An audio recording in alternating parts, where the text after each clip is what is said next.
I have the kids go back and we say our story one more time. The bunny. Let's go to stage 4. That's the action. What is the bunny doing on a rainy day in a grassy field? So notice, in order to help them come up with the action, we're giving them that metacognitive statement. We're not just saying action, what is the bunny doing? You want the kids to say action, what is the bunny doing on a rainy day out in the grassy field?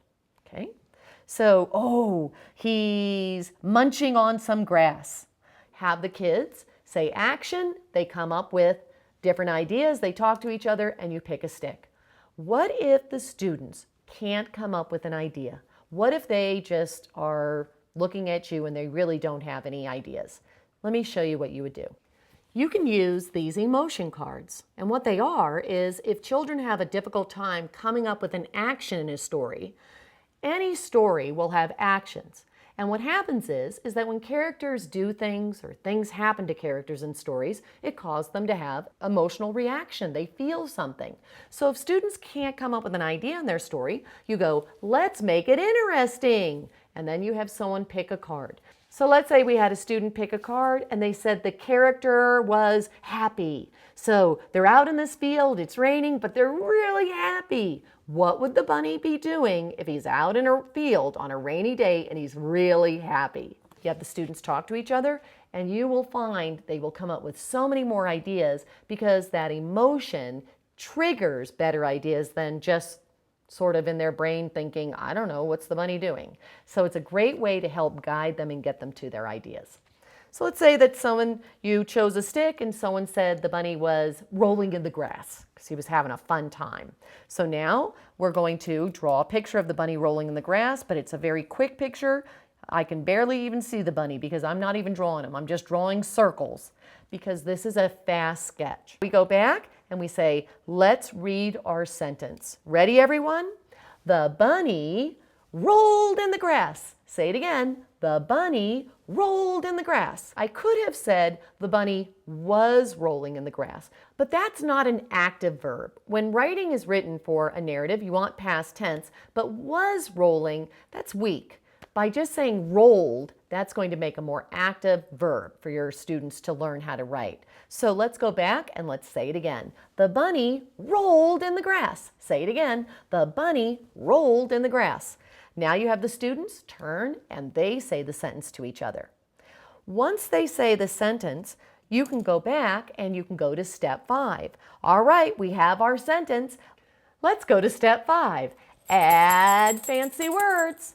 Now we want to add fancy words to our writing. And we're going to look at these boxes and ask who or what is the most important part of this sentence. So now we have to decide, and basically what we're looking at are the nouns, and usually the nouns are going to be pictures. So we're going to go back and we'll say, okay, the bunny is important, so let's put a little X on the bunny. And also he rolled in the grass. Ooh, let's put a little grass here. And let's put an X on the grass. So which one do we want to describe? Well, maybe we want to describe both. Is the bunny important to the sentence? Yes.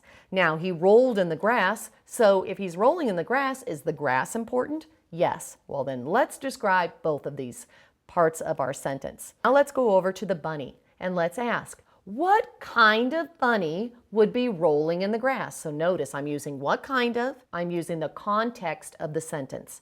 What kind of bunny would be rolling in the grass? So then I want to help students, and everything we're doing is helping students think. This is all about teaching them how to think. Now I want to help them figure out, well, what adjective, what describing word would be the best in order to describe the bunny and the grass. So that's where we're going to show our little 5 senses cards, where we're going to show an eyeball, and we're also going to show the heart for this activity.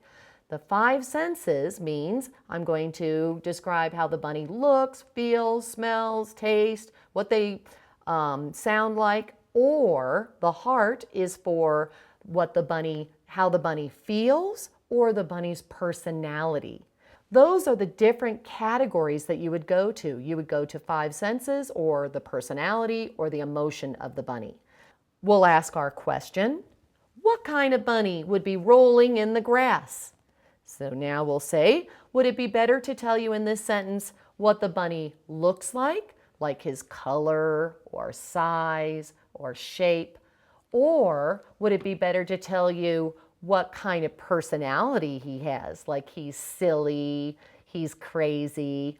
What would be better in this sentence? Probably his personality. So we're going to go back and we're going to ask, what kind of bunny would roll in the grass? So maybe they say silly. So we're going to write silly above our bunny, just like that. We go back and we read our sentence. The silly bunny rolled in the grass. Let's ask our question to describe our grass. What kind of grass would he be rolling in? Now, the heart does not make sense here, the emotion or the personality trait. So now we have to decide on the 5 cents. Do we want to say what the grass looks like the tall grass? Or we could also say what the grass feels like the wet grass or the cushy grass or the soft grass.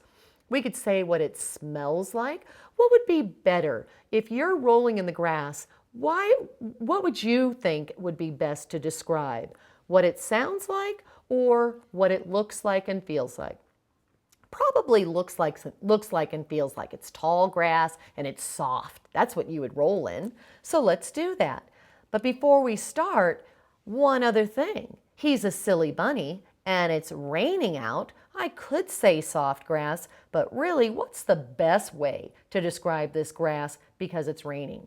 Wet grass. So maybe we could say the silly bunny is rolling in the wet grass.